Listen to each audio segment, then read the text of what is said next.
Good morning. Good morning. How's everybody doing this wonderful morning? Have you ever got into an experience, whether it be good, bad, or indifferent, and then if you run across someone that's been in this for a while, they say, it's in your consciousness? Well, that's the top. It's all consciousness. And so what I'd like to do with this is I'd like to talk about consciousness. Consciousness is the sum product of what we are. How is the first idea? Well, first, if you believe in the eternality of the we are and we will be. So therefore, we arrive here not only in body, but in spirit and soul. So that soul comes with consciousness. Then our consciousness is shaped by the genetical formation and structure of the body that we've had from our parents. And then our consciousness is developed by the environment in which we grow up in and the experiences that we have. So that's what really how consciousness is and how it gets us going. But, and here's the but, not to negate all of that, as we go along, we then become that we have choice. And as we work making different choices, then that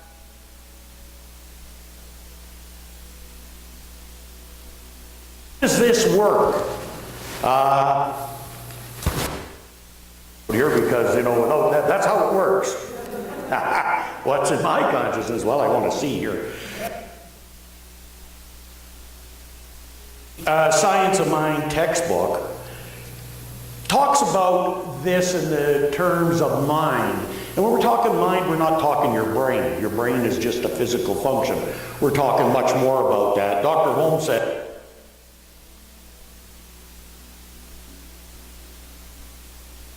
aims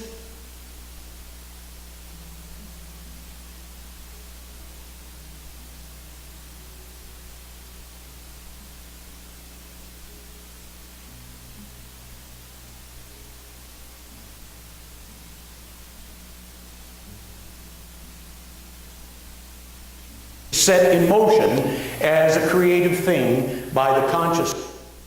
So our consciousness then is a product think, and as we do that,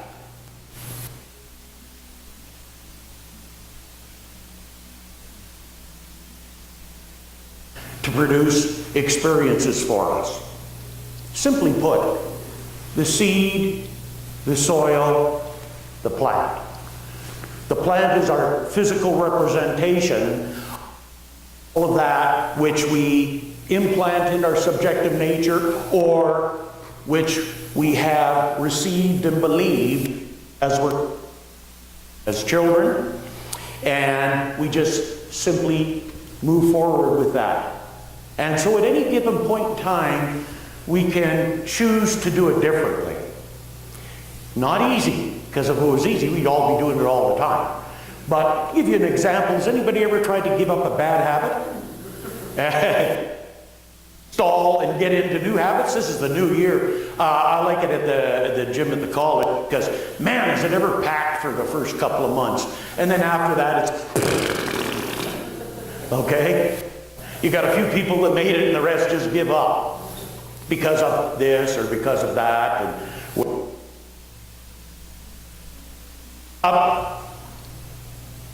that's how it works. It works by, and as we work with that and emotionalize it, it becomes a really powerful seed that goes into our subconscious, and it's acted upon by the law of circulation, which will bring to us what it is that we need to be able to have that experience. Also, it'll bring us whatever it is that we need to release. And the release part is a lot of the false about herself on the journey. Very powerful tool. I guess I could look for a lot of personal examples in my life about changing consciousness. But I guess if I want to get down to one that was one of the tough things for me to do, was change my from a place of violence to a place. 17 years of my life, I was situations, both psychologically and physically. That's the way I was raised. I was raised by a community of war vets, WW2 war vets. And these are the guys that come home alive. And they had a certain discipline, a certain idea about the way it was. And I grew up that way, where if I got drunk and got into a brawl, hey, way to go, guy, you did pretty good. Or instead of strokes. Right, wrong, or indifferent, that's the way it was. And so I graduated with that kind of consciousness from the communities where that was appropriate. Loosely knit street gangs, car gangs for 4.5 years, and a formal outlaw motorcycle gang for 10.5 years, where I was one of the leaders. And that's how business and life was conducted. Whether it be drinking and being foolish, or whether it was business. And so then I come to this philosophy and this teaching, and I had to learn, when I was 30 years old, I had to learn a whole new way of doing things. And my consciousness, that which I believed the way it was supposed to be done, that which I'd done and reinforced, that which I was, on one hand, needed in my to be changed. Because, truth being, honestly, I really didn't particularly care for it, but it was what I needed to do in the world I lived in. So I worked at that. And I tell you, that was one of the toughest chores of all, being able to be in a situation and say, no, I've got to do this differently. And to work at that. And it took a lot of time, and you know, I got to be quite honest, there are a couple of places where I had violent tendencies that I had never really come to clear, is with men that abused women and children, and bullies. And about 2 years ago, guess what happened? I had a bully land on my doorstep in a situation who happened to be a lawyer. He wasn't a physical bully, he was a psychological bully, and he bullied people with his profession and stuff like that. And so we were in this relationship, so there I was, after all these years of being peacefully. By the way, I got 35 years with only one incidence of violence in 35 years. Okay? And but there I am.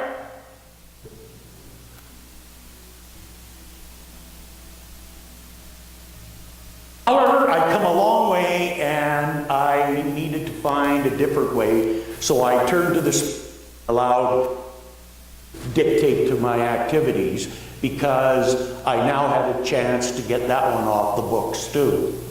And you know, I did it the other way, the spiritual way, and geez, you know what happened? It drove the guy crazy, because he just couldn't get what he needed to do. He couldn't control me, he couldn't push me around. He couldn't, he even did things that were illegal. Lawyer doing things were illegal. By the way, I'm not just saying this, I got it on paper, if anybody wants to see it. I got it written in writing on paper. And he even tried to work. And you know, he got so frustrated with me, because he couldn't get me to play the game that way. I just played it back, and all I would do is just stand there and smile. That's all. Okay? And so you can do that. You can change your consciousness, and you can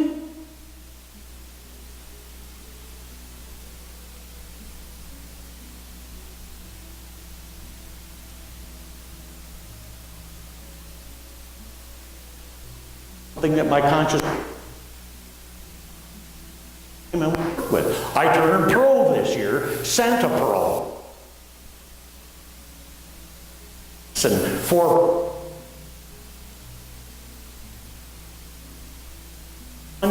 that you wouldn't believe it. And if you saw the Boxing Day special of the Calgary Sun with a big Santa on it, that was me this year. So, okay, so, you know, that's the goal. And I tell you, it is so much nicer for me in my life because I chose to walk the road of peace inside.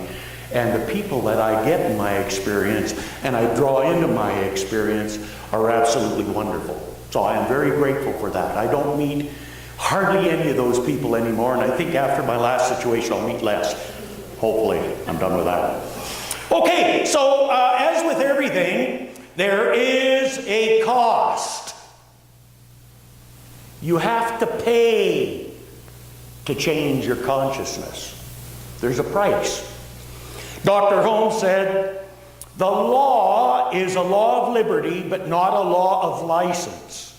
It is exact and exacting, and unless we are willing to comply with its nature and work with it along its lines of its inherent being, we shall receive no great benefit. Every man must pay the price for that which he receives. And the price is paid in mental and spiritual coin. So that's the price, okay? It's being willing to turn to that spiritual part of you, two together. As you do that,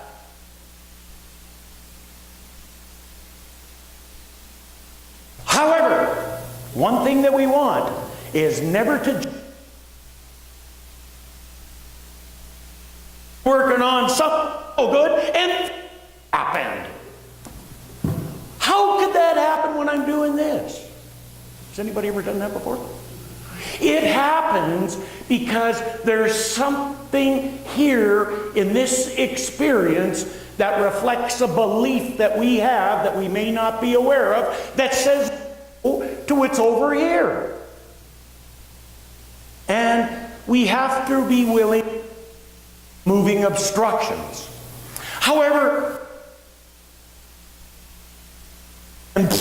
happens.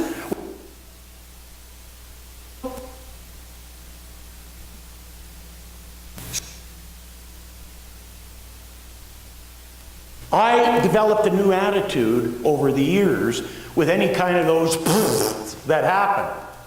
I don't say why me anymore. I know why me. There's something there for me. Or garner, make me look at it as why me. I look at how am I going to get out of this and move through it?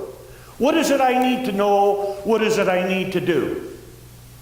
That's why Ann and I have such a great relationship, coming from two totally different worlds in our life, because we're both on the path and we're both willing to improve and to look and learn from our experiences individually and collectively, because that's a very important thing to do. So there is that price to pay, and it's in spiritual mental coin. So how do we develop and change consciousness?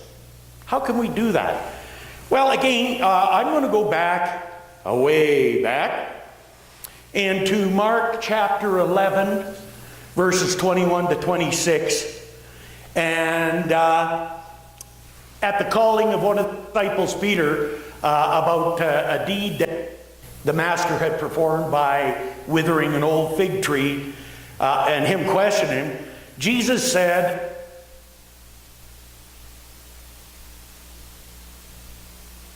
as there are steps that we have to work with when we desire to bring a greater good into our life. So he goes on to say, have faith in God. Okay, first thing. So the first thing, the cornerstone of our experience and our ability to change is to develop that faith. And of course, another way to put it is to trust. Okay, so we develop the faith and the trust that what it is that we need to know and what it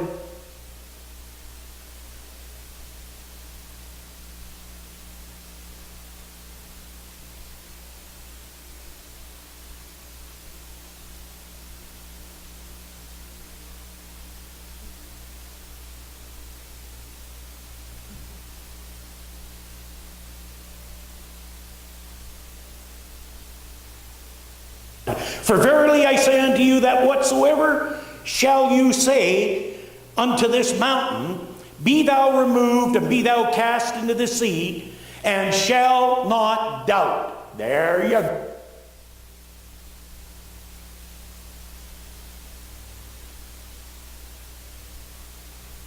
Hey, well, I've been working real hard. I've been doing all the right things. I got all the faith in the world. Why?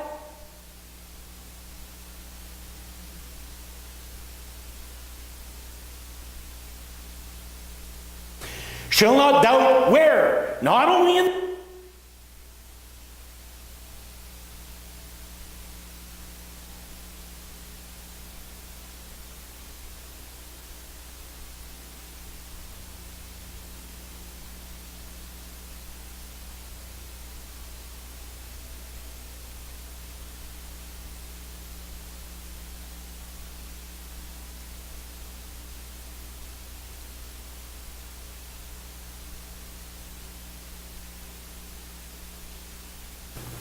be thou moved, and be thou cast into the sea, and shall not doubt in his heart, but shall believe.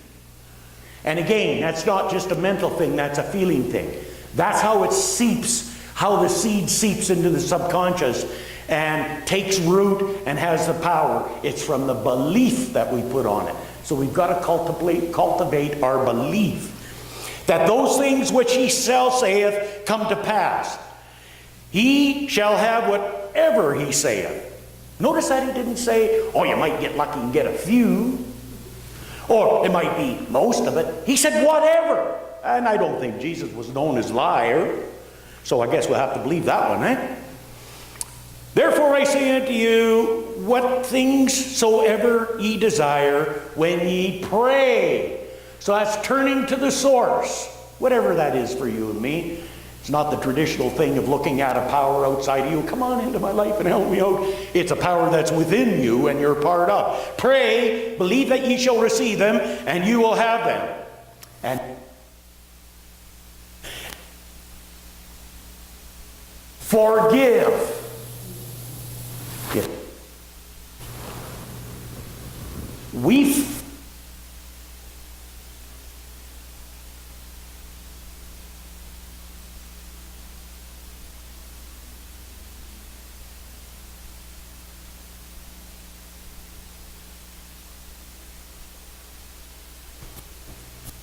Well, maybe you've done all of that, and that's great. But there's one that you need to.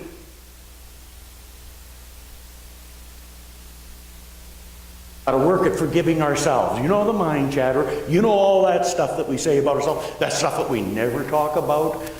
Plus the stuff that we do. We got to get rid of that. Well, because we are not that negative thing that we think. Actually, we're quite nice. Maybe even wonderful. Okay. And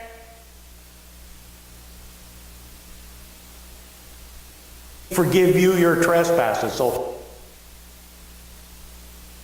through us. It's hard to circulate good things in the life when that circulation is floating through sewage. If you got your water coming through sewage system, you've got to filter all of that stuff out.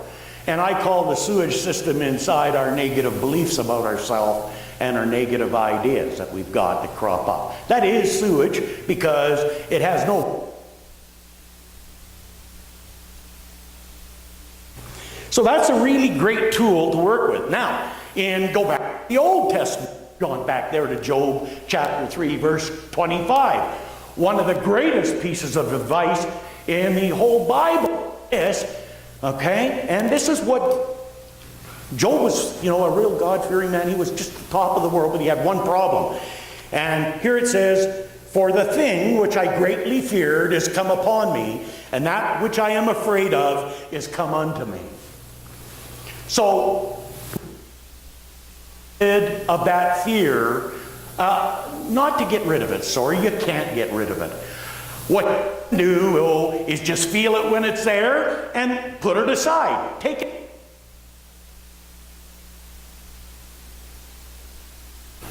Done. It's there. Acknowledge. Because if we entertain it, If we focus on it,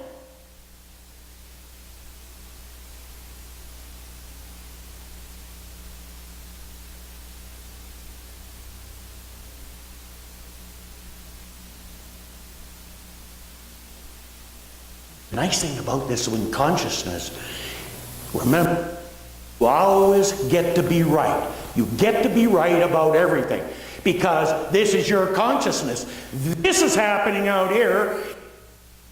People there, you probably not the same way I do, but it's the same event. Okay? All experience the event due to our own consciousness. So if we don't like how we're experiencing things, we're not talking about liking or disliking the events. If we don't like how we're experiencing it, pay the spiritual and mental coin and make the change within. Okay.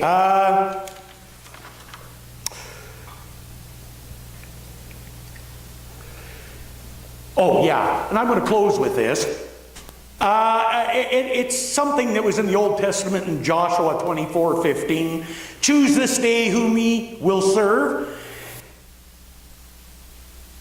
Or he said, no man can serve two masters, for I of the other, or he will hold to the one and despise the other. You cannot serve God and mammon.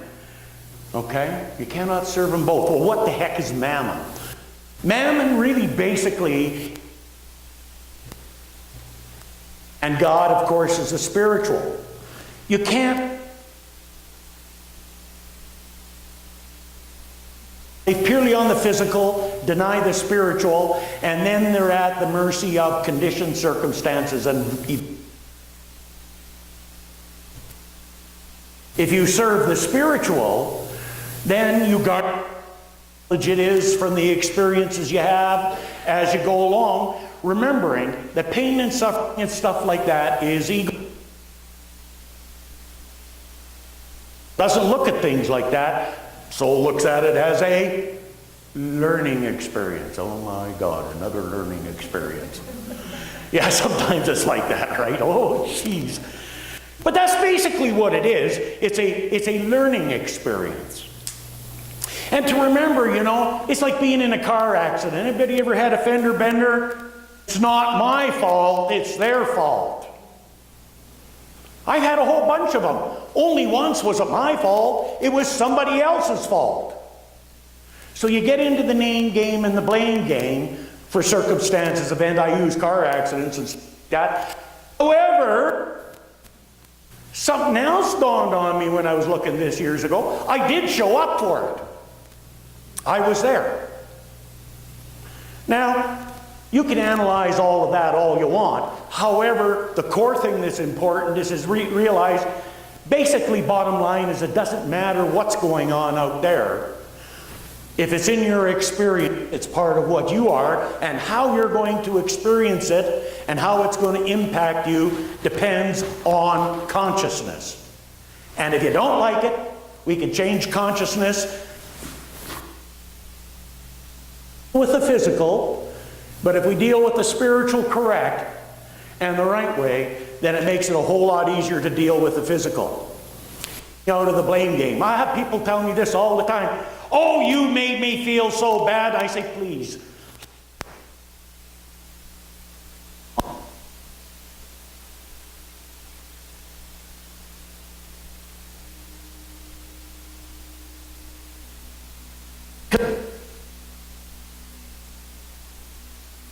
Sometimes look, I'm a real tagger sometimes.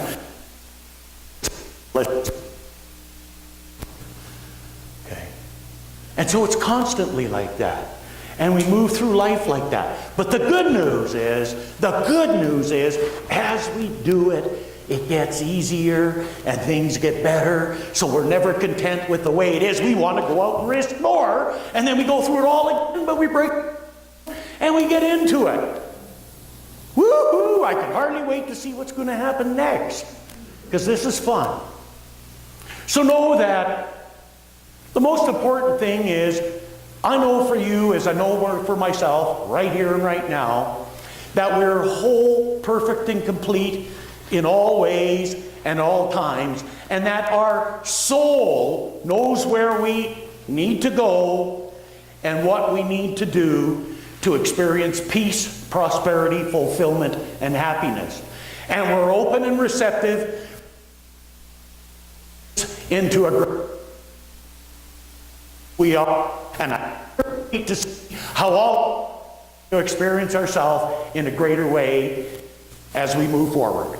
So I know that. Let it be so. So it is. Thank you.